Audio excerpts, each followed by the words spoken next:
Voltamos a apresentar o programa Cidadania em Debate e hoje eu estou com o presidente do TRE, desembargador Márcio Vidal, e nós estamos fazendo uma avaliação das eleições de 2018. Desembargador, o senhor estava falando do aplicativo Soberano, né, que é um aplicativo desenvolvido pelo TRE, pela equipe técnica do TRE, que permite apresentar e votar projetos de lei de iniciativa popular por meio de um celular, é isso? Exatamente. Conseguimos observar do que sucede na sociedade, notadamente no parlamento, que nós tivemos a lei, a mais conhecida lei da ficha limpa, que foi uma iniciativa popular que começou em praça pública com a coleta, mas ela não foi adiante porque era impossível você validar essas assinaturas. Então aí teve que um parlamentar assumir a sua paternidade. Então, com isso, nós vimos que a plataforma de todo o eleitorado pertence à própria Justiça Eleitoral. Por que não a Justiça Eleitoral? Só a Justiça Eleitoral poderia validar aquela Exato. Aí a Justiça Eleitoral, então, desenvolveu esse projeto de Soberano Popular. Nós já levamos, já foi aprovado na Câmara Municipal e está em trâmite ainda nessa Assembleia. E faremos encaminhamento ao Congresso Nacional também. Para que também nacionalmente ele seja implementado. Então, teremos as três esferas políticas, a estadual, a municipal e a federal. O senhor já esteve aqui? Isso. E nós vamos levar também o projeto do novo Código Eleitoral que é necessário. E também algumas sugestões acerca de algumas pautas, como também abrir um debate sobre qual é a importância para a democracia das pesquisas eleitorais. Esse é um dos temas também que nós vamos colocar em discussão com a sociedade. O senhor se manifestou contrário às pesquisas eleitorais, e isso teve uma repercussão no Brasil inteiro. Na opinião do senhor, as pesquisas acabam por influenciar negativamente na campanha eleitoral? Infelizmente, nós temos uma cultura do voto útil. Isso é indiscutível na sociedade brasileira. E nós percebemos que essa pesquisa ela teve um impacto muito grande no primeiro turno, que acabou levando uma polarização apenas de dois candidatos, dando a impressão que nós estamos diante de um plebiscito. E isso é ruim para a democracia. Nós não temos a oportunidade de outras pessoas debaterem suas ideias. Então, aí, em razão disso e da inconsistência que foi, essas pesquisas, dando nítido sinais de que elas eram de uma certa forma dirigidas, isso a percepção não é minha, é de todos. Então eu acho que é o momento de nós debatermos qual é a importância da pesquisa no processo eleitoral, o que ela de fato contribui para a democracia, para o aprimoramento do processo. É isso que tem que ser questionado. O senhor também é presidente do Colégio de Presidentes dos Tribunais Regionais Eleitorais do país e vem exercendo uma liderança aí junto aos demais colegas. O senhor pretende levar a discussão da pesquisa para o âmbito nacional?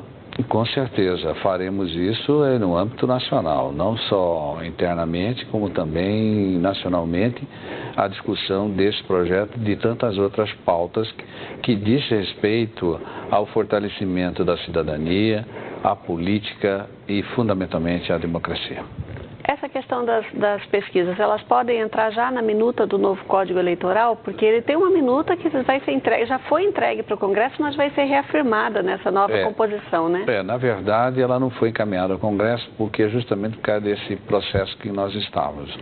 Então, resolvemos aguardar a posse dos novos parlamentares, que é fevereiro do próximo ano, e daí sim levarmos pessoalmente ao Congresso, e nela vai estar inserido um capítulo específico sobre a pesquisa eleitoral. Tudo que for objetivar aí o aprimoramento do processo como um todo e a justiça eleitoral dentro da sua ótica, dos seus olhares, nós faremos. Acho que todas as pessoas da sociedade, independentemente de que cargo se exerça, cargo público ou não, devem participar. Por que nós interessamos por futebol? Outros interessam pela poesia, pela música. Por que não interessar que é algo que é mais sensível e caro a todos nós, que é justamente a viver em sociedade? Não há ninguém do berço até o túmulo que não sofra o reflexo e os efeitos dessas ações, às vezes equivocadas, deste ou daquele agente político. Então nós temos que nos interessar né? Porque só assim é que nós vamos ter garantia de uns dias melhores, de uma perspectiva de vida melhores, de oportunidade para todos. Quando se elege alguém, ele está sendo eleito para ser o gestor da vida em sociedade. As suas ações devem ser voltadas para todos, não especificamente para este ou aquele eleitor.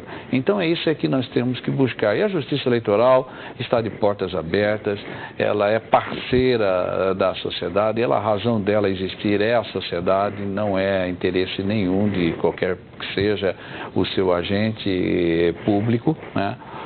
E as pessoas têm que despertar para uma consciência de que nós não somos tecla de piano.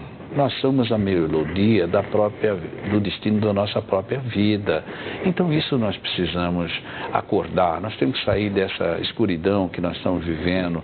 Nós não podemos permitir que sejamos manipulados, né? Ficar nas algemas da ignorância. Nós temos que abrir as nossas mentes, buscar e exigir que todos os órgãos de comunicação e fundamentalmente os agentes políticos hajam com informações plenas e também com isto permitir que tenhamos a transparência para que haja o controle social. Assim nós teremos um mínimo de garantia de dias melhores. Com esse objetivo de despertar a sociedade para a cidadania, para o exercício da cidadania e do controle social, o TRE fez 9 audiências públicas no interior de Mato Grosso.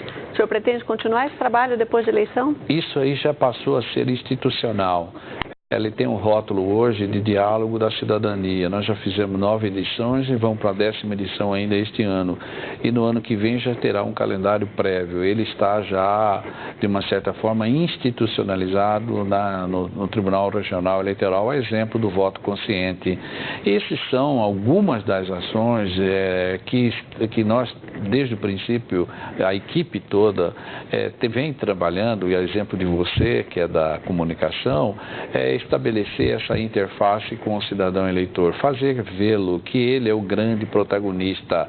Não, ele não é apenas um mero espectador, né, ou coadjuvante, ele é o próprio ator principal. Então ele tem que se movimentar, obviamente dentro de uma civilidade, dentro de um diálogo, né, sempre travar com os agentes políticos, com os outros membros da sociedade e ver realmente, de fato, o que é bom para todos. Agora o senhor pretende abordar a sociedade sob o foco do controle social, né? A Justiça Eleitoral fez a eleição, vai diplomar os eleitos em dezembro, em janeiro, fevereiro, os eleitos tomam posse e depois cabe à sociedade acompanhar e fiscalizar. O senhor acha que o brasileiro está acostumado a isso? Mariane, tudo é um processo constante de transformação, de luta, de discussão de ideias. Desde o princípio nós estamos tentando, através de várias inúmeras ações, provocar uma cidadania, tirar a cidadania estática, né, inerte, para uma cidadania participativa, fazendo ver ao eleitor que o voto é importante, sim, mas é uma democracia apenas representativa, mas que o que é fundamental, que ele exerça na sua plenitude essa sua cidadania, que ele se preocupe com o próximo. Nós temos grandes preocupações no planeta, em relação ao planeta. Tem uma questão do meio ambiente, tem a questão da fome, tem a questão do crime organizado, que é transnacional, ele precisa ser combatido. Isso deve ser um ponto importante e de despertar de todos, né? Nós temos aí, infelizmente, no mundo uma organização política criminosa, né? E tudo isso são, às vezes, temos também a questão de alguns interesses privados querem sobrepor ao interesse público, portanto, ao interesse coletivo. Tudo isso é pauta para discussão da sociedade ou com a sociedade permanente.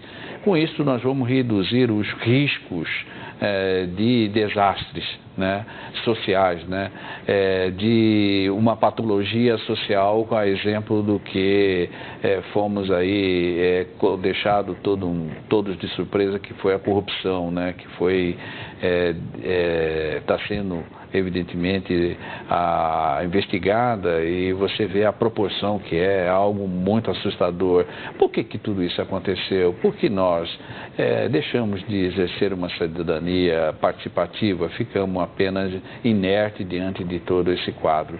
Então, por isso que cabe a cada um de nós, independentemente do cargo que exerça, despertar para este momento de transformação, né?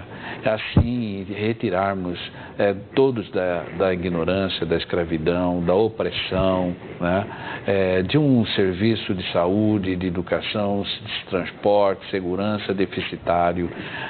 Queremos todos, obviamente, almejamos um bem-estar na cidade e também no campo. Então, por isso que é importante, a Justiça Eleitoral está de portas abertas a todos para dialogar. Fizemos inúmeros diálogos e continuaremos a fazê-lo com diversas classes, tudo com o sentido de construir, como eu disse anteriormente, dias melhores para todos. No primeiro bloco do programa, o senhor falou que o ponto forte desta eleição é que o eleitor participou efetivamente, não se tornou apático, que houve intensa discussão Sim.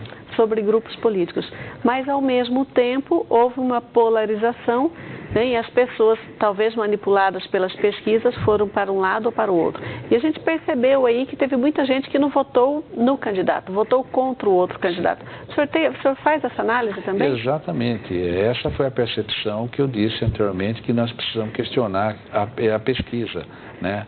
Até que ponto ela é importante, o que de fato ela contribui, já que ela tem um custo, né?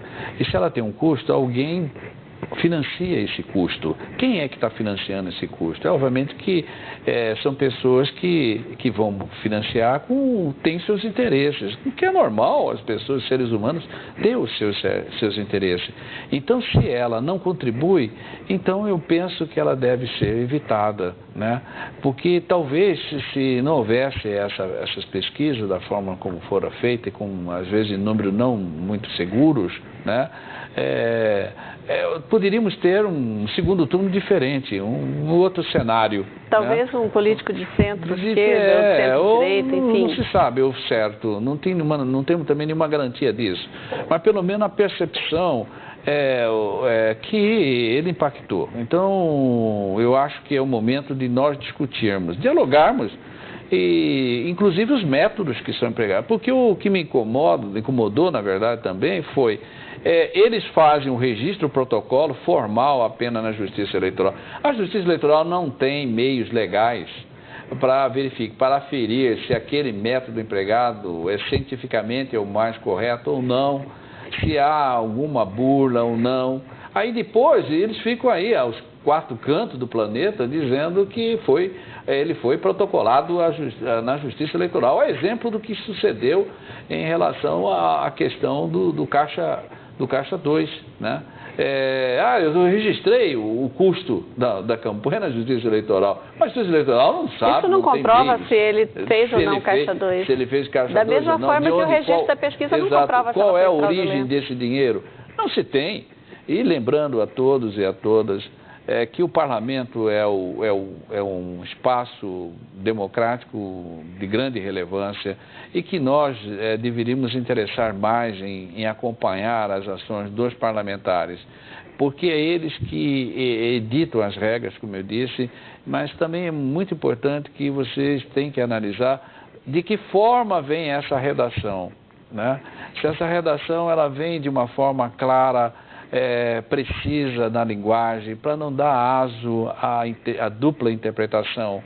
Aí você, às vezes, há legislações aqui ou ali com determinadas falhas que vêm subjacente entre linhas para beneficiar determinada pessoa, né? Então isso é ruim, porque isso corrói, isso é uma ruína ao sistema democrático, isso perde a confiabilidade. É um princípio maior na civilidade humana, que é a confiança.